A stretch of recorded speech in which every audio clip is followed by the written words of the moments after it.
Are you still trying to stretch to fix your pain or tightness? You may actually be making things worse. When it comes to stretching and tightness and pain, one of the biggest things that people will do is they will try to go further and further and further, and then they'll hold.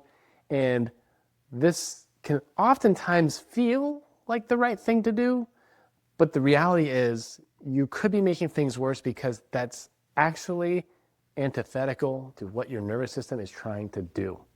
When it comes to tight muscles, tight back, tight hamstrings, tight calves, plantar fasciitis, whatever it might be, that excess of tension that you're feeling in the tissue is actually there for a reason, okay? And that reason isn't that that tissue needs to be pummeled and pulverized and beaten to submission.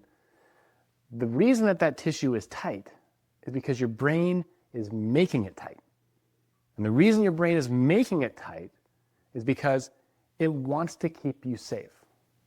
Okay? Your brain, for whatever reason, doesn't feel safe about letting you go further into those ranges of motion. It's trying to create rigidity. It's trying to create tension in order to protect you, to keep things from moving that it can't predict what to do with when they do move. So when it comes to your tension, your tightness, that excess tone that's limiting your flexibility, that's actually a brain output. Your brain is creating that, and we want to change that if we want to change the tightness and tension that you have. So when it comes to changing how your brain is keeping you tight, we want to change the reasons your brain has to keep you tight. Right now, your brain thinks that it's dangerous. We want to make it feel safe. So the way that we make it feel safe is we give it good information that it's missing. Just like you wouldn't be able to run certain apps on your phone without updating the app, it's the same idea when it comes to your movement. We want to improve the quality of information so that you can actually use the hardware that you have. You can actually use the tissue and the joints and the movements that you have. But if you don't have good information or good software, it's hard to run the right programs. So we want to improve your brain's ability to run those programs, and we do that by improving its safety. The way we improve your brain's safety is to reduce threat.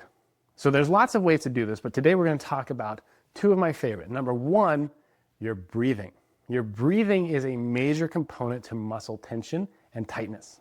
Exhalation-based breathing tends to be more relaxing. Inhalation-based breathing tends to create more tension. However, you can take it a step further and you can test which one actually improves what your nervous system wants. Some people actually increase their flexibility on an inhale, and some people actually increase their flexibility when they exhale. The key is not to stick to just one pattern, but is to actually find the pattern that works best for your brain. When it comes to figuring out what your nervous system needs, we want to assess everything. Assessing your breathing is a fantastic way of figuring out exactly which type of breathing you're going to respond best to. So you would start with your flexibility, check your hamstring, do some sort of breathing drill, and then recheck your hamstring. Whichever one makes it better, that's the one we do. That way you're not stuck in this box of, I'm always supposed to exhale. You now take the driver's seat. You're now in the control, and you can now find the one that works best for you. So assess your inhalation while you're trying to improve your tightness and see if that helps.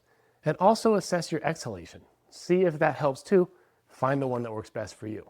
One of the big reflexes that we have inside of our nervous system that allows us to move, that allows us to stay upright, is our visual system.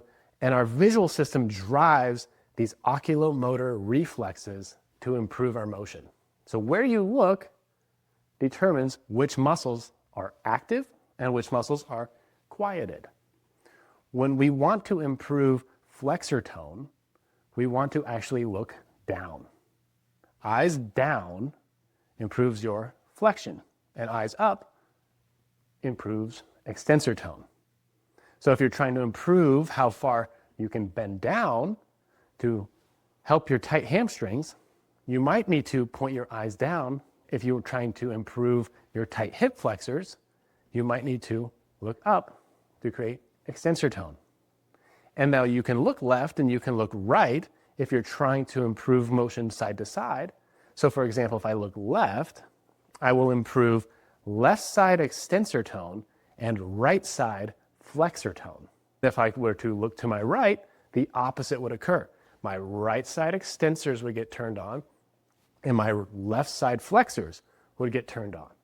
So depending on what I'm trying to improve tightness-wise or flexion or extensor-wise, that can determine where I want to look when I'm trying to create these motions.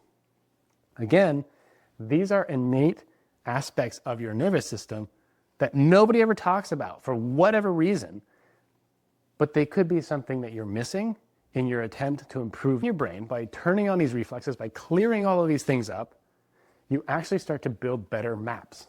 By feeling safer about movement, your brain will feel safe and won't feel the need to protect you. So the big thing I want you to take away from all of this is this. One, you're probably not broken. You're probably just missing the right signals. You're probably just missing the right information to make your brain feel safe so it doesn't have to protect you.